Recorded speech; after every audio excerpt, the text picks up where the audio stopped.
Hey, I just wanted to go over tissue types with you prior to taking the quiz because I think out of all of the concepts introduced in the 1-1 unit, that tissue types is the most confusing. So that's why we're just going to go over it. There are 4 types of tissue in the body. Here they are: epithelial, connective, muscle, and nervous tissue. We're actually going to start kind of from the bottom and work our way up, or from the end and work our way up, because I think it's a little bit easier. So the first type of tissue that we are going to talk about is nervous tissue. So in your note guide, it should be listed as number 4 on your note guide, because again, we're working from the bottom up. So nervous tissue, here's what it does: reacts to stimuli, conducts impulses, okay? Kind of self-explanatory, right? Where, like, what body system nervous tissue would be a part of? The nervous system, right? The nervous system. So brain, nerves, and spinal cord are all made of nervous tissue. The brain, the nerves, and the spinal cord. So I would write that down. But I do think that nervous tissue is pretty self-explanatory. The only system that it's found in, technically, is the nervous system. Okay. Now I know the nervous system has to communicate with all of the other systems, but this is where nervous tissue is found. So then we are going to move up to number 3 on our note guides: muscle tissue. Okay. Again, kind of self-explanatory here. So muscle tissue can be defined as tissue that is able to contract and create movement. Okay, contract and create movement. So whenever we think of muscle tissue, we think of like movement, right? Bicep curls, squats, that sort of thing. That kind of movement that we're thinking of is specifically skeletal muscle. Okay. Skeletal muscle is the muscle that is attached to our bones of our skeleton and helps with those big movements, all right? But then we have 2 other kinds of muscle tissue that we tend to kind of not think about right away. So the first kind is cardiac muscle, and that's what the heart is made out of. So when it contracts, when the heart contracts, it moves blood throughout the body. It circulates blood throughout the body. So that is a type of muscle tissue, cardiac. And then the third and final type of muscle tissue is known as smooth muscle.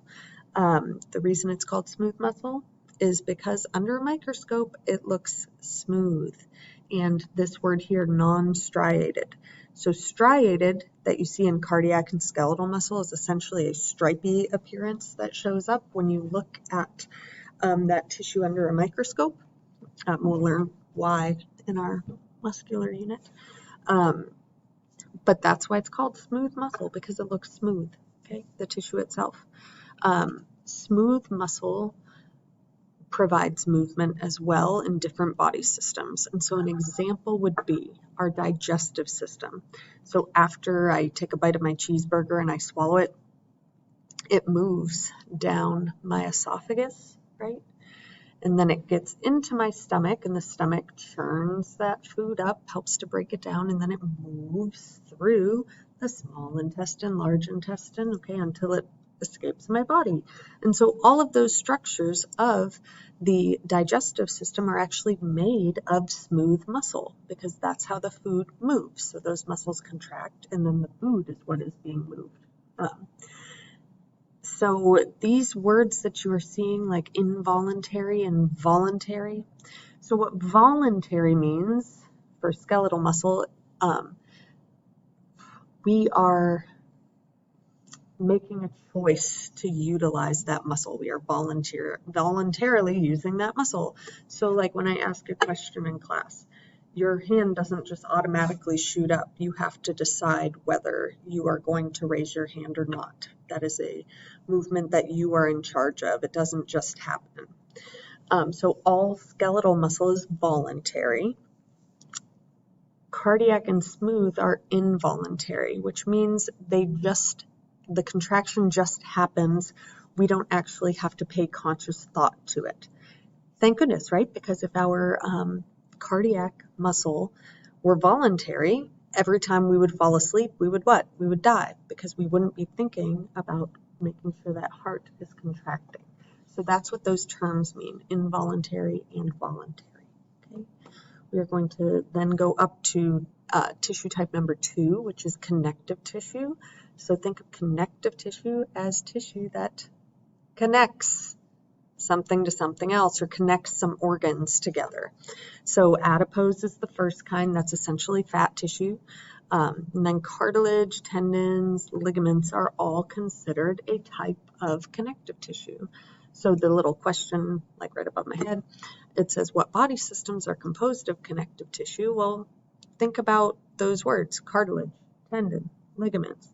The skeleton, right? The skeletal system is composed of connective tissue because there's cartilage on the bones, there's ligaments that hold the bones together, and then the muscular system also is composed of some connective tissue because the tendons are what attach the muscle, that muscle tissue, to the bone.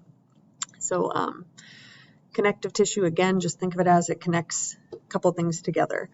Another example of different kinds of connective tissue are, of course, that elastin, fascia, and collagen. So if we think of those words like collagen and elastin, you may have heard those before, like in an infomercial or like how to prevent wrinkles.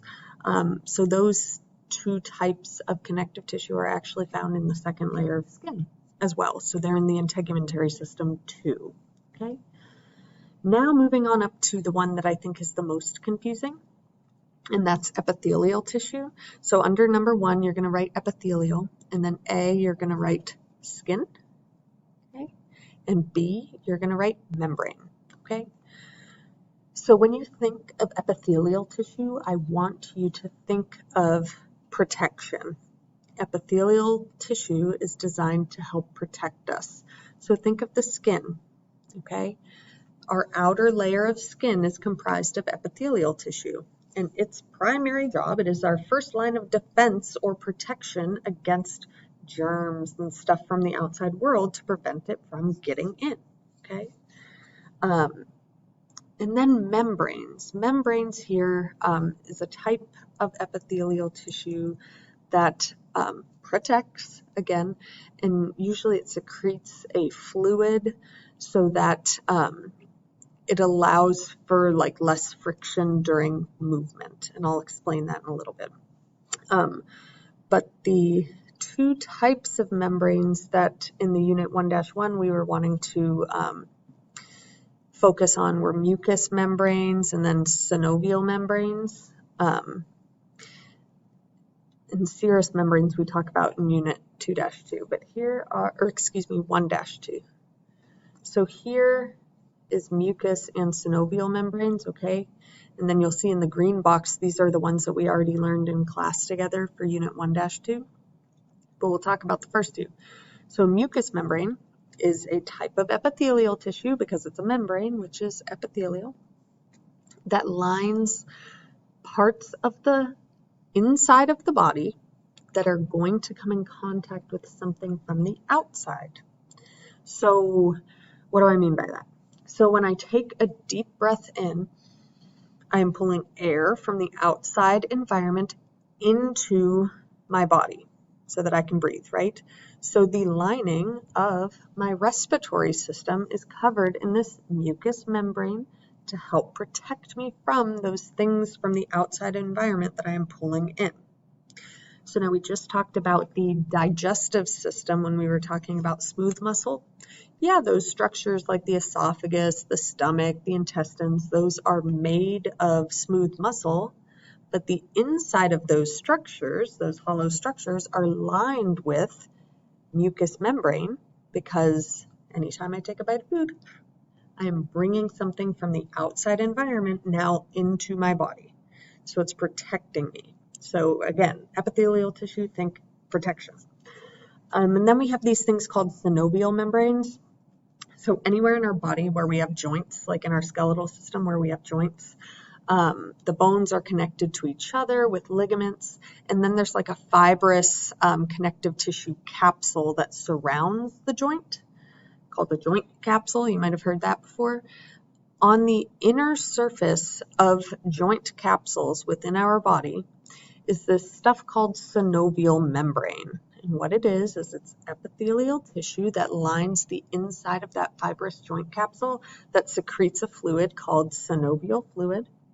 And it essentially allows us to be able to move our joints more freely. So think about like in the Wizard of Oz, the Tin Man, he's kind of creaking around. But then Dorothy puts oil in his joints and then he can move more freely. Okay, so the synovial fluid is essentially like the oil or the lubricant in the joint that allows us to move more freely.